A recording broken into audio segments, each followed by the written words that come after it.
인생에서 가장 답답한 순간은 우리가 원하는 것을 분명히 알고 있음에도 불구하고 그 삶이 좀처럼 우리에게 다가오지 않을 때이다. 노력하고 의지를 쏟고 마음을 다해 바라는데도 삶은 어딘가 앞에서 막혀 있는 것처럼 보이고 길은 분명히 있는 듯하지만 한 발 내디디려 할 때마다 미묘한 저항이 느껴진다. 나폴레옹 힐은 이 현상을 내면의 장벽, 보이지 않는 장애물이라고 불렀다. 그는 인간의 삶이 원하는 방향으로 흐르지 않는 이유가 외부의 문제 때문이 아니라 대부분은 자기 안에서 반복되는 자기 방해, 셀프 사보타지 때문이라고 말했다. 의식적으로는 성공을 원하지만 잠재의식은 여전히 과거의 패턴을 유지하려 하고 마음은 앞으로 나아가고 싶은데 몸은 익숙한 감정으로 되돌아가며 의도는 선명한데 행동은 항상 같은 자리로 회귀한다. 이 모순이 바로 삶을 가로막는 진짜 장벽이다. 사람은 누구나 더 나은 삶을 꿈꾼다. 더 평온한 마음, 더 안정된 관계, 더 넓어진 가능성, 더 단단한 자신감. 그러나 힐은 단호하게 말했다. 원하는 것만으로는 아무것도 오지 않는다. 잠재의식이 허락한 것만이 온다. 이 말은 냉정하지만 절대적인 진실이다. 당신이 아무리 성공을 원해도 잠재의식 속 깊은 곳에서 나는 충분하지 않다. 변하면 위험하다. 실패할지도 모른다. 와 같은 오래된 감정이 여전히 자리 잡고 있다면 당신의 삶은 앞이 아닌 뒤로 끌려간다. 잠재의식은 이유를 설명하지 않고 단지 당신을 익숙한 영역으로 되돌리는 방식으로 움직인다. 그래서 새로운 길 앞에 설 때마다 설명할 수 없는 두려움이 올라오고 조그만 불편함만 느껴도 포기하고 싶어지고 좋은 기회가 와도 왠지 모르게 주저하게 된다. 이것은 당신이 약하기 때문이 아니라 잠재의식이 안전을 선택하고 있기 때문이다. 이 영상에서 우리는 당신의 삶을 조용히 막아온 그 보이지 않는 장벽, 자기 방해의 정체를 깊이 바라보게 될 것이다.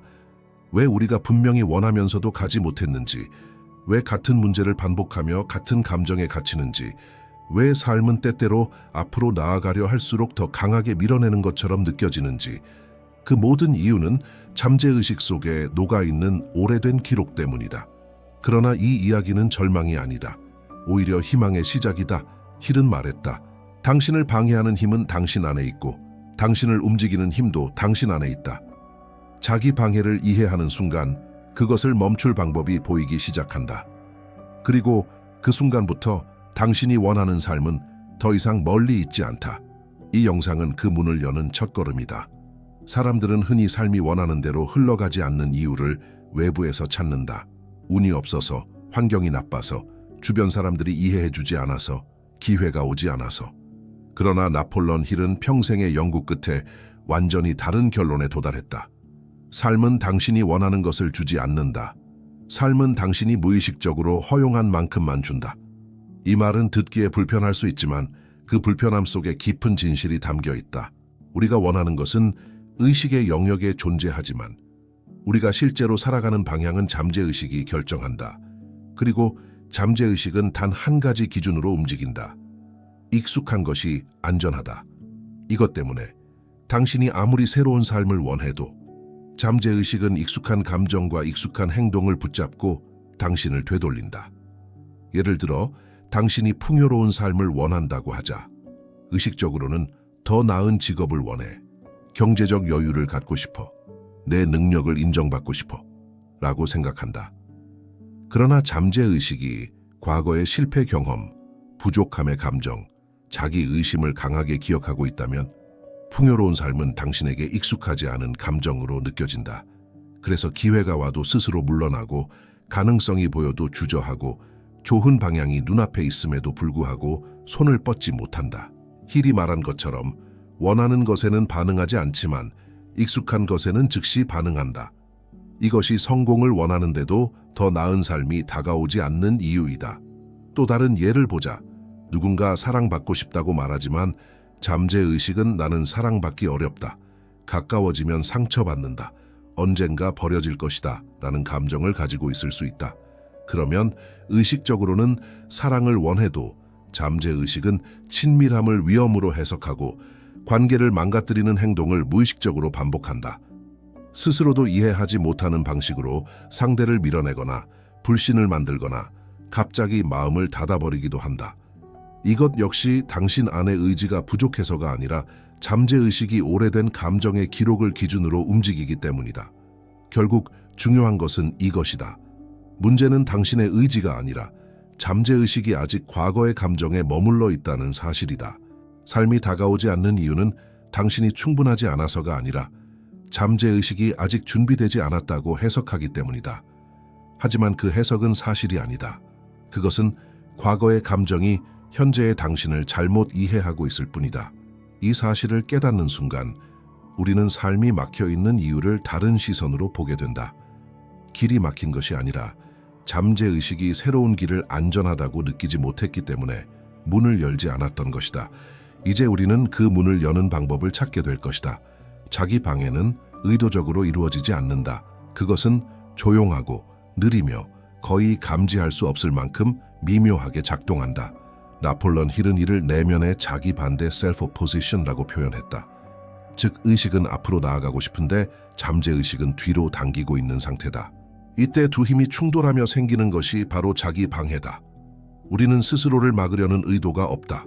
하지만 잠재의식은 과거의 기록으로 판단하기 때문에 안전을 위해 성장의 기회를 배제하고 보호를 위해 성공의 순간을 거부하고 익숙함을 위해 새로운 변화를 차단한다. 문제는 이 과정이 너무 자연스럽게 일어나기 때문에 대부분의 사람들은 자신이 스스로를 방해하고 있다는 사실조차 알지 못한다. 자기 방해는 다양한 형태로 나타난다. 첫 번째는 성공에 대한 두려움이다. 겉으로는 성공을 갈망하지만 잠재의식은 성공 후의 책임, 변화, 노출, 새로운 기준을 두려워한다. 그래서 막상 중요한 기회가 오면 이상하게 몸이 무거워지고 행동이 느려지고 이유 없는 불안이 밀려온다. 두 번째는 실패에 대한 두려움이다. 실패가 두렵기 때문에 도전하는 순간을 최대한 늦추고 시작하는 일을 미루며 결과가 나오기 전에 스스로 포기하는 행동을 반복한다. 이것은 의지가 약한 것이 아니라 잠재의식이 실패로 인한 감정적 충격을 피하려는 생존 본능에서 비롯된다. 세 번째는 변화에 대한 두려움이다. 변화는 낯설고 낯선 것은 잠재의식에게 위험으로 인식된다. 그래서 변화해야 한다는 것을 알면서도 익숙한 불행 속에 머무르는 쪽을 선택하게 된다. 힐은 이 현상을 정서적 관성 (emotional inertia)이라고 불렀다. 자기 방해의 가장 무서운 점은 그것이 합리적인 이유 뒤에 숨어 있다는 것이다. 아직 때가 아니야. 컨디션이 안 좋아. 더 준비해야 해. 이런 말들은 사실 합리적인 생각처럼 들리지만 실은 잠재의식이 당신을 보호하려고 만들어낸 핑계다. 그리고 사람들은 이 핑계를 너무 쉽게 믿어버린다.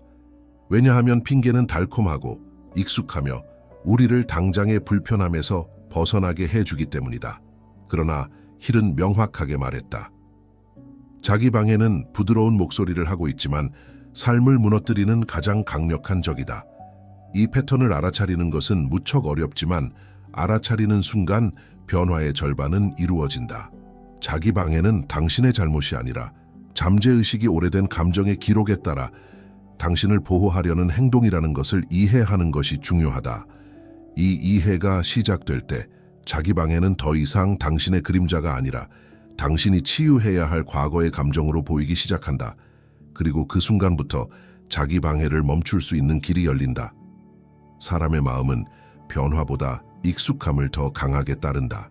나폴레옹 힐은 이를 정신의 자동 복귀 장치라고 불렀다. 잠재의식은 새로운 것보다 오래 알고 있던 감정, 오래 반복해온 행동, 오래 머물렀던 환경을 더 안전하다고 판단한다.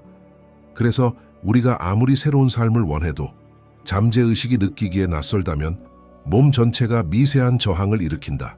이것이 바로 익숙함의 덫이다. 이 덫은 고통스럽지도 않고 대단히 강력하지도 않다. 오히려 너무 자연스럽기 때문에 무서운 것이다. 우리는 스스로를 방해한다는 사실도 모른 채 잠재의식이 보내는 익숙함의 신호를 내 진짜 감정이라고 착각한다. 새롭고 좋은 기회 앞에서 설명할 수 없는 불안이 올라오는 이유가 바로 이것이다. 익숙함은 당신에게 이득을 주지 않아도 당신을 보호하려 애쓴다. 예를 들어 과거의 실망을 많이 경험한 사람은 기대하지 않는 것을 안전이라고 느낀다. 그래서 좋은 일이 다가오면 오히려 불편해지고 행복을 느끼려는 순간 갑자기 마음을 닫아버리기도 한다. 누군가가 자신에게 다정하게 대하면 의심부터 하고 새로운 제안이 들어오면 스스로 물러나며 괜히 불안하다고 말한다. 그러나 그 불안은 미래의 위험을 예측하는 감정이 아니라 단지 익숙하지 않은 감정 앞에서 잠재의식이 울리는 경보음일 뿐이다. 그런 경보가 울릴 때 우리는 이건 내 직감이야 라고 말하지만 사실 그것은 직감이 아니라 과거에 길들여진 감정의 반응이다. 힐은 반복되는 익숙함이 인생의 큰 걸림돌이 된다고 강조했다. 그는 인간은 고통보다 변화를 더 두려워한다고 말했는데 이는 마음이 새로운 삶을 원하면서도 동시에 그 삶을 거부하는 이유를 정확히 설명한다. 변화는 감정의 재정렬을 요구하고 감정의 재정렬은 익숙함의 해체를 의미한다. 이 과정은 잠재의식에게 큰 부담이기 때문에 몸은 자동적으로 옛 패턴으로 되돌아가려고 한다. 그래서 새로운 루틴을 유지하는 것이 어렵고 조금만 불안해도 예전 선택으로 회귀하며 아무리 좋은 목표라 해도 꾸준함이 쉽게 무너진다. 이 모든 현상은 능력의 문제가 아니라 잠재의식이 새로운 삶을 아직 안전한 삶으로 받아들이지 못했기 때문이다. 그러나 이 덫이 절망을 의미하지는 않는다. 익숙함이 강력한 만큼 익숙함을 새롭게 만드는 것도 가능하다. 잠재의식은 낯선 감정에 저항하지만 반복된 감정에는 적응한다. 새로운 행동이 반복되면 어느 순간 그것이 새로운 익숙함이 된다. 즉 익숙함의 덫이 나를 가두고 있는 것처럼 보이지만 동시에 익숙함이 내 편이 되는 순간 인생은 안정된 속도로 앞으로 나아가기 시작한다. 힐은 말했다. 당신의 운명을 바꾸고 싶다면 먼저 당신이 익숙하게 느끼는 것을 바꿔라. 익숙함이 바뀌는 순간 삶의 방향 역시 새롭게 정렬된다. 잠재의식은 논리로 움직이지 않는다. 잠재의식은 감정의 기록으로 움직인다.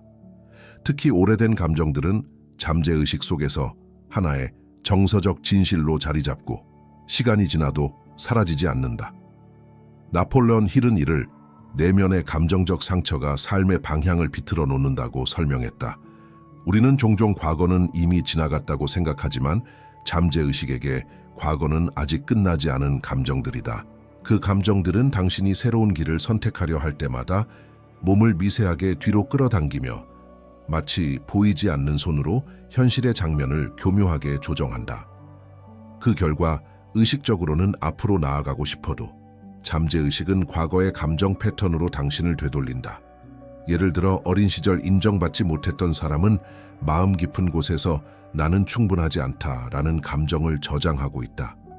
이 감정은 성인이 된 후에도 중요한 순간마다 목소리를 낸다. 승진의 기회가 와도 스스로를 축소시키고 능력을 인정받아도 어딘가 부족한 사람처럼 행동하며 새로운 프로젝트를 맡으려 하면 갑자기 불안이 올라온다. 또 과거의 관계에서 상처받았던 사람은 가까워지면 다친다라는 감정을 잠재의식에 품고 있다. 그러면 사랑을 원하면서도 친밀해지는 순간 자신도 모르게 마음을 닫거나 거리감을 만들고 상대가 다가오는 순간 갑자기 차갑게 변하기도 한다. 이 감정들은 성격이 아니라 감정적 기록이다. 성격은 바꾸기 어렵지만 기록은 다시 쓸 수 있다. 이것이 희망이다. 힐은 오래된 감정이 우리의 삶을 지배하는 이유를 이렇게 말했다. 잠재의식은 강한 감정을 기억하고 약한 감정을 잊는다. 그래서 오래된 부정적 감정은 깊게 남고 새롭게 생기는 긍정적 감정은 비교적 쉽게 사라지는 것이다. 그러나 중요한 것은 강한 감정이 반드시 부정적인 감정일 필요는 없다는 것이다. 강렬한 희망도 감정이다. 강렬한 결단도 감정이다. 강렬한 안정도 감정이다. 즉, 강렬한 감정이 반복되면 잠재의식은 그것을 새로운 진실로 받아들인다. 오래된 감정이 당신을 끌어당기는 이유는 그것이 당신의 일부가 아니라 잠재의식이 아직도 살아있는 진실이라고 오해하고 있기 때문이다. 이 오해를 바로잡는 것이 제 프로그램의 핵심이다. 감정을 억누르거나 지우려 할 필요는 없다. 그저 그 감정이 지금의 현실이 아니라 과거의 기록이라는 것을 인식하는 것. 그 인식이 이루어지는 순간 감정은 당신을 지배하는 힘을 잃고 당신은 감정에서 한 걸음 물러난 자리에서 새로운 선택을 할 수 있게 된다. 그리고 이 선택의 반복이 바로 오래된 감정을 새로운 감정으로 바꾸는 첫걸음이다. 힐은 말했다. 과거의 감정에 붙잡힌 사람은 과거를 산다. 그러나 감정을 재정렬한 사람은 미래를 산다. 사람들은 종종 내 마음이 정말로 변했다면 왜 내 행동은 그대로일까요? 라고 묻습니다. 나폴롱 힐은 이 질문에 대한 명확한 답을 제시했습니다. 의식은 미래를 바라보지만 잠재의식은 과거를 기반으로 작동합니다. 즉, 의도는 앞으로 나아가지만 잠재의식에 저장된 익숙한 감정 때문에 행동은 끊임없이 과거로 되돌아갑니다. 바로 이 부분에서 상황이 더욱 혼란스러워집니다. 의식은 분명히 새로운 길을 선택했지만 몸은 오래된 습관대로 움직이고 같은 상황에도 똑같이 반응하며 머리는 앞을 향하고 있지만 발은 여전히 원래 위치에 있습니다. 이 역설의 핵심은 감정의 속도와 의도의 속도의 차이입니다. 의도는 하루 만에 세상을 바꿀 수 있습니다. 하지만 감정은 하루 만에 방향을 바꾸지 않습니다. 의식은 순식간에 결정을 내릴 수 있지만 잠재의식은 시간이 지남에 따라 반복되는 감정을 통해 안전을 판단하기 때문에 갑작스러운 변화를 위협으로 인식합니다. 따라서 새로운 결정을 내릴 때 더 큰 불안감을 느끼게 됩니다. 변화를 시도하려고 하면 갑자기 게으르게 됩니다. 새로운 일상을 정해야 할 때 몸은 따라잡기 위해 애씁니다. 이러한 저항은 약함이 아니라 과거의 안정감을 유지하려는 잠재의식의 보호적 반응입니다. 힐은 이를 감정적 후퇴라고 부릅니다. 또 다른 중요한 점은 행동은 감정에 가장 큰 영향을 받는다는 것입니다. 의지는 생각을 이끌지만 감정은 몸을 이끕니다. 따라서 의지가 아무리 강하더라도 감정이 반대 방향으로 작용하면 몸은 더 익숙한 행동으로 돌아가게 됩니다. 예를 들어 운동을 시작하려고 하는데 몸은 과거의 편안함을 그리워합니다. 공부를 하려고 하는데 불안감이 앞섭니다. 새로운 프로젝트를 시작하려고 하는데 갑자기 설명할 수 없는 짜증이 납니다. 이는 우연이 아닙니다. 잠재의식이 변화 전에 감정적 브레이크를 걸고 있는 것입니다. 하지만 이러한 모순은 패배를 의미하지 않습니다. 오히려 성장의 시작을 알리는 신호입니다. 힐은 의도와 행동이 충돌할 때 성장이 가장 강력해집니다라고 말합니다. 갈등은 당신이 이전에 택했던 길과 다른 길을 선택한다는 것을 의미하기 때문입니다. 처음에는 잠재의식이 저항하지만 의도가 반복되고 행동이 점차 강화되면서 어느 순간 저항을 멈추고 새로운 방향을 받아들입니다. 바로 그 순간 행동은 더 이상 강요되지 않고 자연스럽게 흐르는 힘이 됩니다. 그 순간부터 당신의 삶은 순조롭게 앞으로 나아가기 시작합니다. 나폴롱의 영혼에는 평생 동안 집중했던 근본적인 원칙이 있었습니다. 그는 이 원칙을 성공의 열쇠로 여겼고 인간 의식의 인도를 완전히 거부했습니다. 이 원칙은 바로 명확한 목적입니다. 할로윈의 경우 대부분의 사람들은 자신이 원하는 것에 대한 명확한 목적을 가지고 있지 않습니다. 욕망은 모호하며 그 기원은 자연스럽게 학습됩니다. 욕망은 감정이고 목적은 방향입니다. 욕망은 바람처럼 일어나지만 목적은 밴드처럼 구조화되어 있습니다. 삶은 우리를 흔들고 감정은 변동하며 의식을 흡수하는 것은 오래된 기록을 지우고 우리를 뒤로 끌어당깁니다. 목적에 의해 결정된 사람은 자신이 원하는 것을 재발견합니다. 모호한 목적을 가진 사람은 자신의 길을 찾습니다. 이것이 수많은 성공한 사람들의 연구를 통해 발견된 의식의 구조입니다. 흥미를 불러일으키지 않는 목적은 자기 보호 모드에서의 자극입니다. 이는 중요한 개념입니다. 인간은 방향이 불확실할 때 불안해지며 이러한 불안감은 위험의 신호로 해석됩니다. 수용체는 위험을 피하도록 설계되어 있어 방향이 불확실해지는 순간 행동을 중단합니다. 따라서 사람들은 새로운 목표를 설정할 때 무기력해지고 주변 환경에 이상하게 압도당하는 느낌을 받으며 이미 그 길을 알고 있다는 이유로 다른 사람들을 배제하는 경향이 있습니다. 목적이 있어야 합니다. 행복해지고 싶어, 성공하고 싶어, 부자가 되고 싶어는 목표가 아닙니다. 이러한 것들은 감정에 의해 주도되는 거래입니다. 목적은 지속기간의 관점에서 측정되어야 합니다. 어떤 목적으로, 어떤 방향으로, 누구와 함께 걷고 싶은가? 이러한 질문에 답함으로써 믿는 의식은 미래를 준비해야 합니다. 목적은 해로울 뿐만 아니라 포괄적 의식은 더 이상 과거를 미래에 기반하지 않습니다. 행동, 감정, 선택의 전체 구조를 확장합니다. 예를 들어 당신의 목적이 내면의 불안을 느끼고 사람으로서 성장하는 것이라면 수용하는 의식은 불안 때문에 매년 후퇴하는 대신 이 감정은 내 성장 과정의 일부입니다 라고 해석하기 시작합니다. 목적이 방향을 제시할 때 감정은 장애물이 아니라 신호가 됩니다. 더 나아가 목적이 내 능력을 인정받고 재정적으로 안정된 삶이라면 목적을 생각하는 의식은 기회를 모색하는 사람의 입장을 취하고 새로운 행동이 안전하다고 믿기 시작합니다. 목적은 목적의식을 가진 사람에게 이것이 옳은 방향이다 라고 알려주는 지표입니다.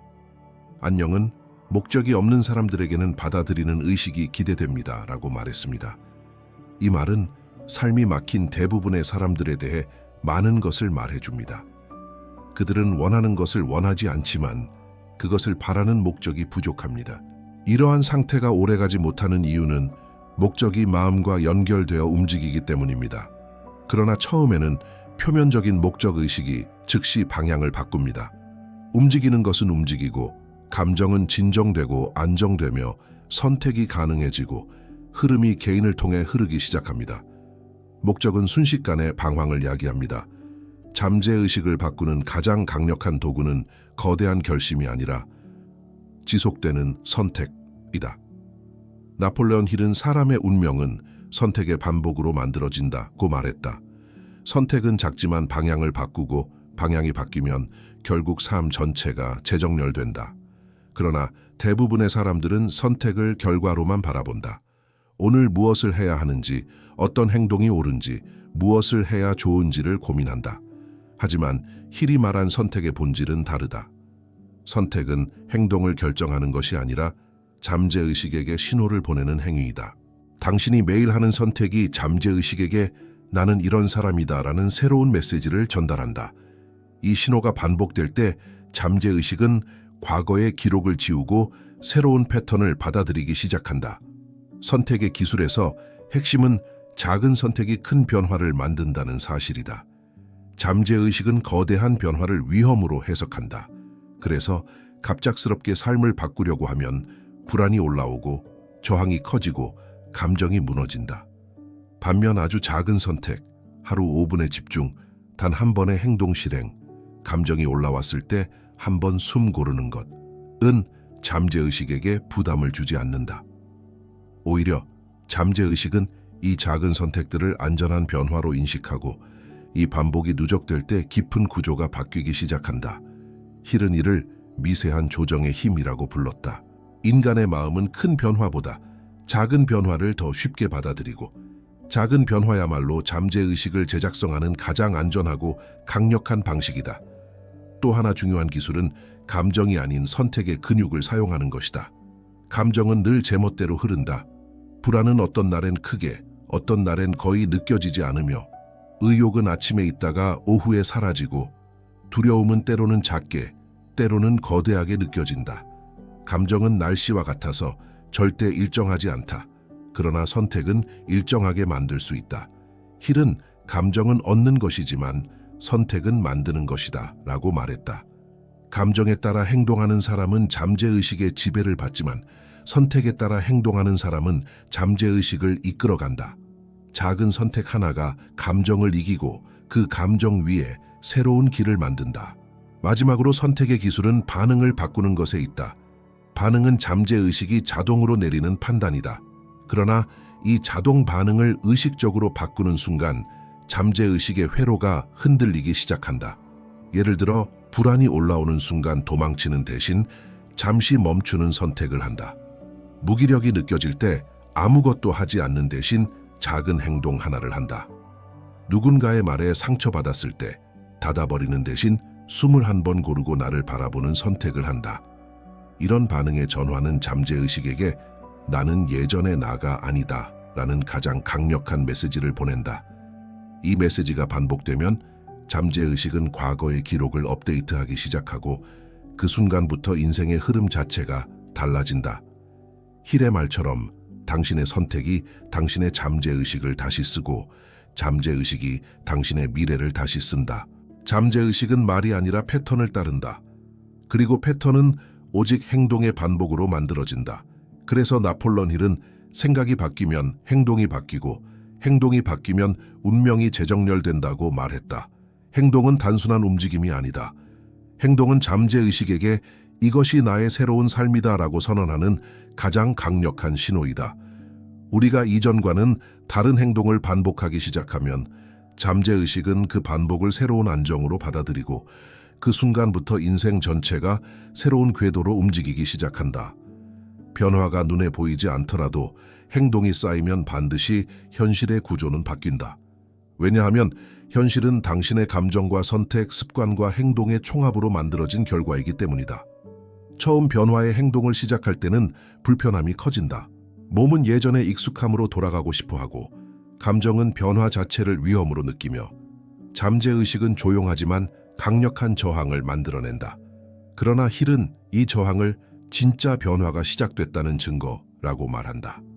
잠재의식이 저항한다는 것은 당신의 행동이 과거와 다른 방향으로 움직이고 있다는 뜻이다.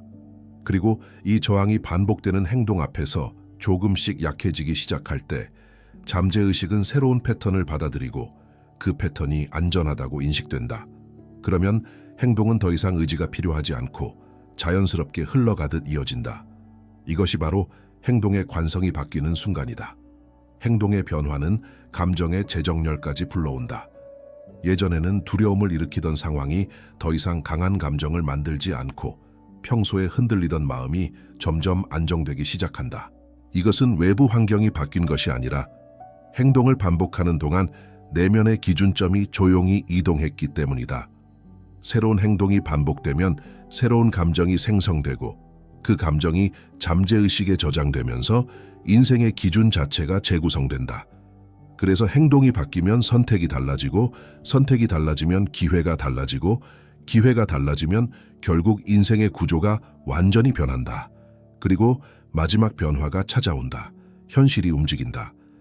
이전에는 보이지 않던 가능성이 눈에 들어오고 오래 걸릴 것 같던 일들이 갑자기 자연스럽게 풀리며 사람들과의 관계가 부드러워지고 예상치 못한 타이밍에 문이 열린다. 이것은 우연이 아니다. 잠재의식의 재정렬이 외부 현실을 다시 구성한 것이다. 힐은 말했다. 행동은 잠재의식을 설득하고 잠재의식은 현실을 움직인다. 바로 이것이 행동의 힘이다. 당신이 오늘 선택한 단 하나의 행동이 내일 완전히 다른 삶을 불러올 수 있다. 인생에서 가장 신비로운 순간은 오랫동안 막혀있던 길이 마치 물길이 트이듯 부드럽게 열리는 때다. 나폴레옹 힐은 이 순간을 내면이 저항을 멈추고 흐름을 허락하는 때라고 설명했다.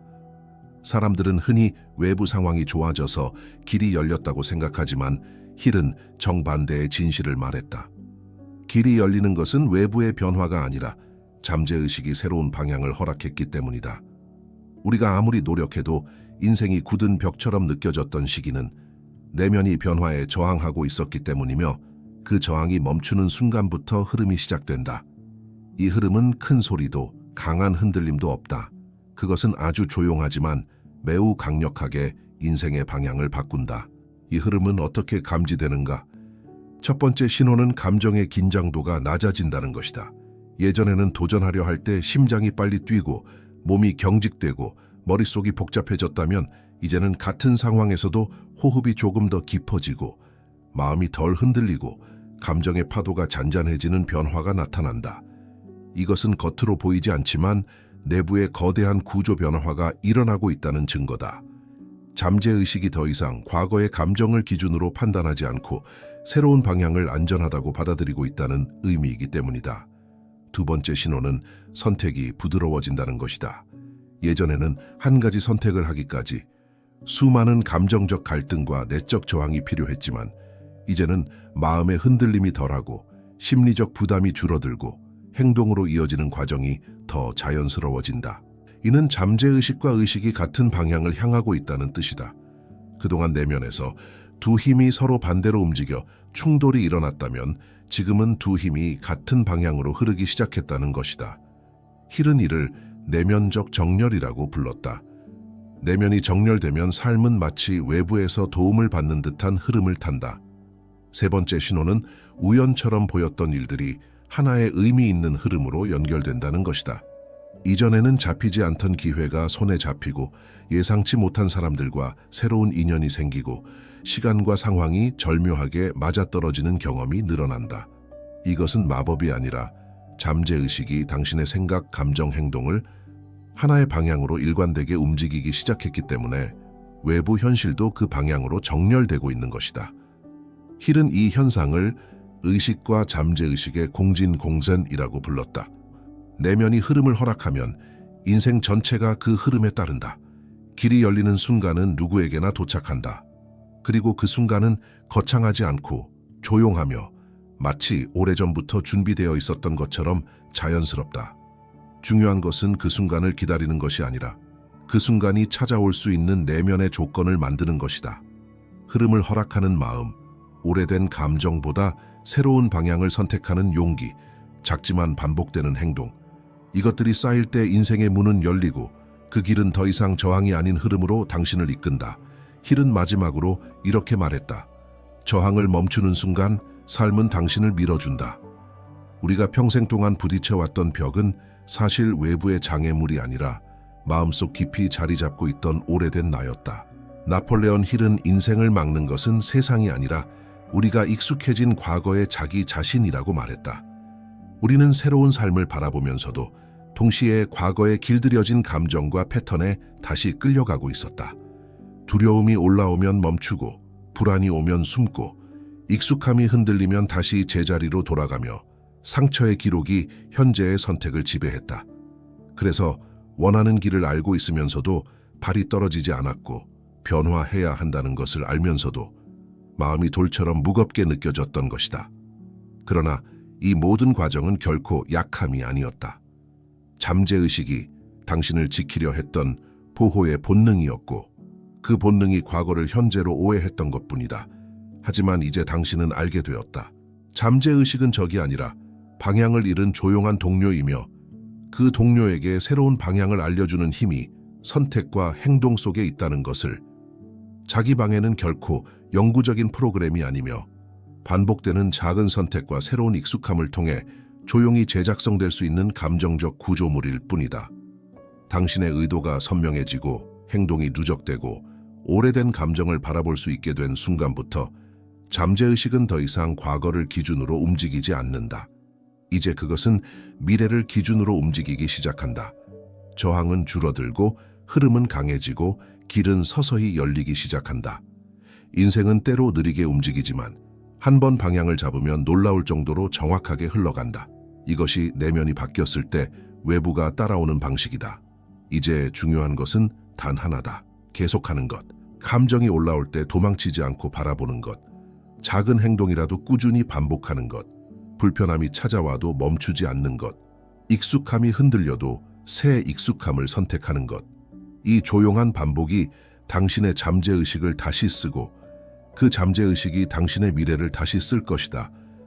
당신의 삶은 운명이 정한 길을 따르는 것이 아니라 당신의 내면이 허락한 길을 따라 흐른다. 힐은 이렇게 말했다. 당신이 원하는 삶은 이미 준비되어 있다. 다만 그것을 허락할 당신이 필요할 뿐이다. 이제 당신은 그 허락을 내릴 준비가 되어 있다.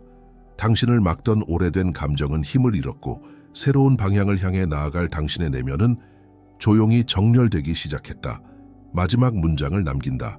당신을 막는 건 운명이 아니라 오래된 당신이다. 그리고 오늘 그 오래된 당신을 넘어설 시간이 왔다. 끝.